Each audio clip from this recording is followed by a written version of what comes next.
வணக்கம் நேர்களே, நான் உங்கள் ஆஸ்ட்ரோ பூர்ணா. இன்றைக்கி நாம் பார்க்கக்கூடிய சிறப்பு பதிவு குரு பயிற்சி 2026. இந்த 2026 குரு பகவான் மிதுன ராசியிலிருந்து கடக ராசிக்கு உச்சம் பெற போகிறார். வருகின்ற ஜூன் மாதம் 2ஆம் தேதி பயிற்சியாகக்கூடிய ஒரு தன்மை. இந்த கடக ராசியில் பயிற்சியாகக்கூடிய இந்த குரு பகவான் வரக்கூடிய அடுத்த வருடம், அதாவது 2027 ஜூன் மாதம் 25ஆம் தேதி வரைக்கும் அந்த ஒரு வருட காலத்திற்கு அந்த உச்சம் பெற்ற ஒரு சூழ்நிலையில் இருக்க போகிறாரு. இந்த உச்சம் பெறக்கூடிய இந்த கால சூழ்நிலைகளில் குரு பகவான் அதிசாரம் அடைவார், குரு வக்ரம் அடைவார், அடுத்து இயல்பு நிலைக்கு வருவார். இந்த மாதிரியான ஒரு மாற்று அமைப்புகளும் இருக்குது. இந்த மிதுன ராசியிலிருந்து கடக ராசிக்கு பயிற்சியாகக்கூடிய அந்த குருவினுடைய மாற்றங்கள், பயிற்சிகள் ஒவ்வொரு ராசி என்பவர்களுக்கும் என்ன மாதிரியான ஒரு பலன்களையும் உயர்வுகளையும் கொடுத்துட்ருக்குது அப்படின்றத நம்ம பார்த்துட்டு வந்துட்ருக்கோம். அதனுடைய வரிசையில் நம்ம இன்னைக்கு பார்க்கக்கூடிய ராசி என்பர்கள் கும்ப ராசி என்பர்கள். கும்ப ராசிக்கு 5ஆம் இடத்துல இருந்து குரு பகவான் 6ஆம் இடத்திற்கு வர்றார். இந்த 6ஆம் இடத்திற்கு வரக்கூடிய அந்த குரு பகவான் என்னென்ன இடத்துல நீங்கள் ரொம்ப கவனமாக இருக்கணும் அப்படின்றத நம்ம பார்க்க போகிறோம். ஏன்னா குரு பகவான் கும்பராசி என்பர்களுக்கு தனஸ்தானாதிபதி, லாபஸ்தானாதிபதி. அவர் 6ஆம் இடத்திற்கு பயிற்சியாக வரும்போது என்னென்ன விஷயத்தில் நீங்கள் ரொம்ப கேர்ஃபுல்லாக இருக்கணும் அப்படின்றத நம்ம பார்க்க போகிறோம். இந்த சேனலை முதன்முறையாக பார்க்குறீங்க அப்படின்னா சப்ஸ்கிரைப் பண்ணிக்கோங்க, பெல் பட்டனில் ஆல் ஆப்ஷன் சூஸ் பண்ணிக்கோங்க. கும்பராசி என்பர்கள் அப்படின்னு சொன்னாலே காலபுருஷனுக்கு 11ஆம் இடமான அந்த லாபஸ்தானத்தில் இருக்கக்கூடிய ஒரு ராசி என்பர்கள். அதாவது ஆதாயம் இல்லாமல் செட்டியார் ஆத்தோடு இறங்க மாட்டார் அப்படின்னு சொல்கிறக்கூடிய பழமொழிக்கு ஏற்ற தகுந்தார் போல தான் இந்த கும்பராசி என்பர்கள் செய்யக்கூடிய ஒவ்வொரு விஷயத்துலேயும் ஆதாயம் பார்க்காமல் இறங்கவே மாட்டாங்க. ஒரு இடத்துக்கு போகிறாங்க, ஒரு உறவினர்கள் வீட்டுக்கே போகிறாங்க அப்படின்னா அவர்களால் ஏதாவது ஒரு நல்ல விஷயம் நடந்தால் தான் அந்த வீட்டுக்கு போவாங்களே ஒழிய மற்றபடி எந்த ஒரு காரண காரியத்திற்காகவும் இந்த கும்பராசி என்பர்கள் பயணிக்கவே மாட்டாங்க. இது இந்த கும்பராசி என்பர்களினுடைய அன்பர்களோடு சேர்ந்து பயணிக்கக்கூடிய அவர்களினுடைய உறவுகளுக்கு நல்லாவே தெரியும். அந்த மாதிரியாக ஒரு பிஸ்னஸாக இருந்தாலும் சரி, ஒரு வேலை அலுவலகமாக இருந்தாலும் சரி, தனக்கு அங்கே நன்மைகள் நடக்காத இடத்துல ஒரு பொழுதும் ஒரு நொடி பொழுதும் அங்கே தங்கவே மாட்டாங்க. அந்த இடத்துல இருந்து சட்டுன்னு வெளியில் வந்து அதுக்கு அடுத்த கட்ட விஷயத்தை நோக்கி பயணிப்பவர்கள் இந்த கும்பராசி என்பர்கள். கும்பம்னு சொன்னாலே கலசம். இவர்களுக்குள்ள என்ன இருக்குது அப்படின்றத யாராலையுமே கண்டுபிடிக்கவே முடியாது. ஆனால் இவர்களுக்குள்ள என்ன இருக்கும் அப்படின்றத நம்ம ஜோதிடர்கள் ஈஸியாக கணிக்க முடியும். ஏன்னா இவர்கள் ஆதாயம் தேடாமல் எந்த ஒரு விஷயத்தையும் செய்து முடிக்கக்கூடியவர்கள் கிடையவே கிடையாது. ஆதாயம் இல்லாமல் அந்த இடத்துல ஒரு பொழுதும் அந்த விஷயத்திற்காக போராடுபவர்களும் கிடையாது. சில ராசி என்பர்கள்லாம் பார்த்தீங்கன்னா அங்கே நல்லது நடக்குதோ கெட்டது நடக்குதோ அது தெரியாமலேயே அந்த இடத்துல போராடிக்கிட்டே இருப்பாங்க. ஒரு ராசி என்பர்கள் நம்ம அந்த இடத்துல நீங்கள் தொழில் செய்யக்கூடாது அப்படின்னு கணிச்சு சொல்லும்போது அந்த தொழிலை தான் நம்ம செய்வோம் அப்படின்றத மாதிரியாக போராடிக்கிட்டே இருப்பாங்க. இந்த மாதிரியாக இந்த கும்பராசி என்பர்கள் கிடையாது. ஏன்னா காலபுருஷனுக்கு 11ஆம் இடம்ன்றது லாபஸ்தானம், மகிழ்ச்சி ஸ்தானம். இவர்களுக்கு ஒரு நன்மை இல்லாமல் எந்த ஒரு விஷயத்தையும் செய்யாதவர்கள் இந்த கும்பராசி என்பர்கள். இப்படிப்பட்ட இந்த கும்பராசி என்பர்களுக்கு கடந்த 1.5 வருடங்களாக ராகுன்ற நிழல் கிரகம் இவர்களை ஆட்டி படைச்சிட்டு இருக்குது. அதாவது யாருக்குமே அஞ்சாதவர்கள் இந்த காலகட்டத்தில் எல்லாருக்குமே பயந்து நடுங்குபவர்களாக இருக்கிறாங்க. ஒரு சில இடத்துல வியாதிகள் இவர்களை துரத்தக்கூடிய ஒரு நேரம், ஒரு சில இடத்துல கடன்கள் இவர்களை துரத்தக்கூடிய ஒரு நேரம். கடன்களுக்கெல்லாம் அஞ்சாதவர்கள் நம்ம கும்பராசி என்பர்கள். எவ்வளோ கடன் வாங்கினாலும் அதை டயத்துக்கு பே பண்ணிட்டு அதை டயத்துக்கு முடிப்பவர்கள் இந்த கும்பராசி என்பர்கள். ஆனால் கடந்த 1.5 வருடங்களாக பார்த்திங்கன்னா கடனுடைய சுமை அப்படின்றது அதிகப்படியாக இருந்துகிட்டே இருக்கு. தேவையில்லாமல் பாரத்தை சுமக்காதவர்கள் இந்த அதாவது ஒரு தேவை இருந்தால் தான் அந்த கடன் இருக்கணும் அப்படின்ற ஒரு எண்ணத்தோடு இருப்பவர்கள்.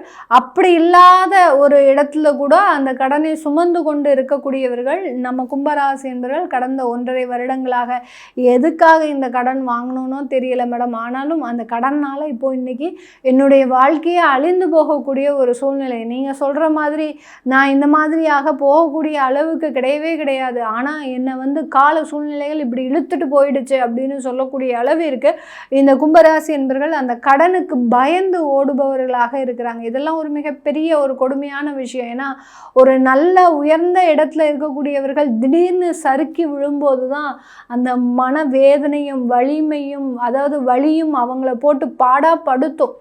ஏன் நம்ம உயர்ந்தோம், நம்ம ஏன் கீழே தாழ்ந்து விழுந்தோம் அப்படின்னு அந்த ஒரு புரிதல்கள் கூட இல்லாமல் இருக்கும்போது அந்த வேதனைகள் இவர்களை போட்டு மிகப்பெரிய ஒரு மரண வேதனைக்கு கொண்டு போகக்கூடிய ஒரு நேரம்.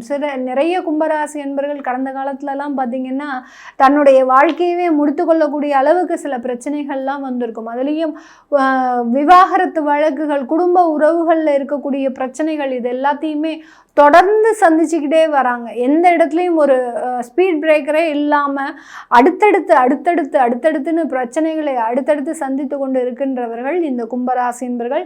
இவர்களுக்கு இந்த 6ஆம் இடத்து குரு ஏதாவது வலிமை சேர்க்குமா அப்படின்னு கேட்டிங்கன்னா, உங்களுடைய குடும்பஸ்தானாதிபதி 6ஆம் இடத்துக்கு வந்தாச்சு. அதனால் பிரிவு அப்படின்றது நிச்சயிக்கப்பட்ட ஒன்றாக இருக்குது. ஏற்கனவே ஒரு மனசஞ்சலப்போடையும் ஒரு வாய் வார்த்தையோடையும் போகக்கூடிய சில விஷயங்கள் இப்போது கேஸ் வரைக்கும், ஒரு கோர்ட்டு கேஸ் வரைக்கும் போகக்கூடிய ஒரு சூழ்நிலைகள். நீங்கள் இந்த இடத்துல சில அவமானங்களை தாங்கி கொள்ள வேண்டிய ஒரு சூழ்நிலைகளில் இருக்கிறீங்க. இதனால் நிறைய விரயங்கள், நிறைய செலவுகள் ஏற்படக்கூடிய ஒரு தருணம். அதை தான் அந்த 12ஆம் இடத்தையும் குரு பார்வையிடக்கூடிய ஒரு சூழ்நிலைகள். விரயங்கள் நிறைய வரப்போகுது, நிறைய கடன் தொந்தரவுகள் வரப்போகுது இந்த கும்பராசி என்பவர்களுக்கு. இதுக்கெல்லாத்துக்குமே நிவர்த்தி கிடையாதா மேடம் அப்படின்னு கேட்டிங்கன்னா, கண்டிப்பாக நிவர்த்தி இருக்குது.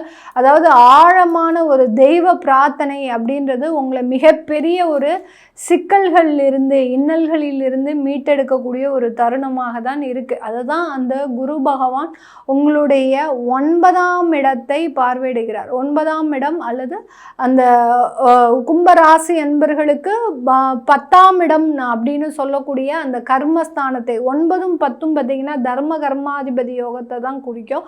அதனால அந்த 10ஆம் இடத்தை பார்வையிடும் போது ஆட்டோமேட்டிக்காக உங்களுக்கு அந்த 9ஆம் இடமும் செயல்பட ஆரம்பிச்சிடும். அதனால ஒரு தெய்வ பலம் அப்படின்னு இருந்தால் தான் இந்த இடத்துல நீங்கள் மிகப்பெரிய ஒரு பிரச்சனைகள்லேருந்து விடுதலை ஆக முடியும். அப்படி இல்லாத பட்சத்தில் நிறைய பேருக்கு சிக்கல்கள் அப்படின்றது இருக்குது. நிறைய பேர் வெளிநாட்டை நோக்கி பயணிக்கக்கூடிய ஒரு நேரம், அங்கே வேலை வாய்ப்பு கிடைக்கும், அங்கே ஒரு நல்ல வசதி வாய்ப்புகளோடு நீங்கள் இருக்கக்கூடிய ஒரு தருணம், இங்கே இருக்கக்கூடிய குடும்பத்தை அங்கே எடுத்துக்கொள்ள போகக்கூடிய ஒரு தருணம், இதெல்லாமே வெளிநாட்டில் சாதகமாக இருக்குது. உங்களுடைய சொந்த மண்ணில், சொந்த ஊரில் இந்த கும்பராசி என்பர்களுக்கு இன்னும் ஒரு வருட காலத்திற்கு அங்கீகாரம் கிடைக்காத ஒரு சூழ்நிலை அப்படின்றது இந்த ராசி என்பர்களுக்கு இருக்கு. இந்த ராசி என்பர்களினுடைய 2ஆம் இடத்தையும் குரு பகவான் பார்க்கிறார். 6ஆம் இடத்துல இருந்து உச்சமாக இருந்து 2ஆம் இடத்தையும் பார்வையிடுறதுனால உங்களுடைய பொருளாதார வளர்ச்சி, வெளியூருக்கு செல்றதுனால அதிகரிக்கக்கூடிய ஒரு நேரம், உங்களுடைய வேலை வாய்ப்புல நிறைய ஒரு மாற்றங்களை சந்திக்கக்கூடிய ஒரு நேரமாக தான் இந்த கும்பராசி என்பர்களுக்கு இருக்க போகுது. இந்த கும்பராசியில் இருக்கக்கூடிய நட்சத்திர அன்பர்கள், அவிட்டம் நட்சத்திர அன்பர்கள் போதுமான அளவுக்கு சில பொருளாதார வளர்ச்சிகள் இருந்தாலும் அதை ஏமாறக்கூடிய ஒரு தருணமும் இந்த கும்பராசியில் இருக்கக்கூடிய அவிட்டம் நட்சத்திர அன்பர்களுக்கு இருக்க போது. அடுத்த சதயம் நட்சத்திர அன்பர்கள் திருமண வாழ்க்கையில் இருக்கக்கூடிய பிரிவுகளை தாங்கி கொள்ளக்கூடிய ஒரு மனப்பான்மை வரணும். இந்த இடத்துல பார்த்தீங்கன்னா சனி பகவான் ஒரு பாடத்தை உங்களுக்கு கற்பித்து கொடுத்தாலும் இந்த சதயம் நட்சத்திர அன்பர்களுக்கு இந்த இடத்துல குரு பகவானும் ஒரு முக்கியமான ஒரு லெசன்ஸ் அப்படின்றது எடுக்க போகிறார். அதனால் சில பிரிவுகளை தாங்கி கொள்ளக்கூடிய ஒரு மனப்பாங்கு அப்படின்றது கண்டிப்பாக சதயம் நட்சத்திர அன்பர்களுக்கு வரப்போகுது.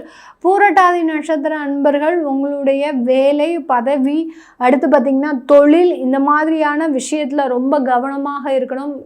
ஆழம் இல்லை, அதாவது ஆழம் தெரியாமல் காலை விடக்கூடாதுன்னு சொல்லுவாங்கல்ல, அந்த மாதிரியாக எந்த விதமான ரிஸ்க் தெரியாமல் நீங்கள் சில இன்வெஸ்ட்மெண்ட்லாம் பண்ணிட்டீங்க அப்படின்னா அந்த இடத்துல மிகப்பெரிய ஒரு லாஸ் அப்படின்றது பூரட்டாதி நட்சத்திர அன்பர்களுக்கு கிடைக்க போகுது. குரு பகவான் சுபகிரகம் மேடம், ஆனாலும் நீங்கள் இவ்வளோ நெகட்டிவாக சொல்கிறீங்களே அப்படின்னீங்கன்னா, அவர் இருக்கக்கூடிய ஸ்தானத்தை பொறுத்து, அவர் பார்க்கக்கூடிய ஸ்தானத்தை பொறுத்து சில பலன்கள் மாறுபடும். இதுலேயே உங்களுடைய கோச்சார கிரகங்கள் நிலவரப்படி உங்களுடைய திசாபுத்தி அமைப்புகளின் நிலவரப்படி சில பலன்கள் மாறுபடும். அதை முழுமையாக பார்க்கணும்னு நினைக்கிறவங்க கீழே இருக்கிற நம்பருக்கு வாட்ஸ்அப்பில் அப்பாயின்மெண்ட் வாங்கிக்கிட்டு நீங்கள் கன்சல்ட் பண்ணிக்கலாம். உங்களுடைய குழந்தைகளுக்கு ஜாதகம் எழுதணும், நியூமராலஜி படி பயிர் வைக்கணும்னு நினைக்கிறவங்களும் கீழே இருக்கிற நம்பருக்கு வாட்ஸ்அப்பில் மெசேஜ் அனுப்பி நீங்கள் அதற்குண்டான விவரங்கள் தெரிஞ்சுக்கலாம். உங்களிடமிருந்து விடைபெறுவது உங்கள் ஆஸ்ட்ரோ பூர்ணா. நன்றி, வணக்கம்.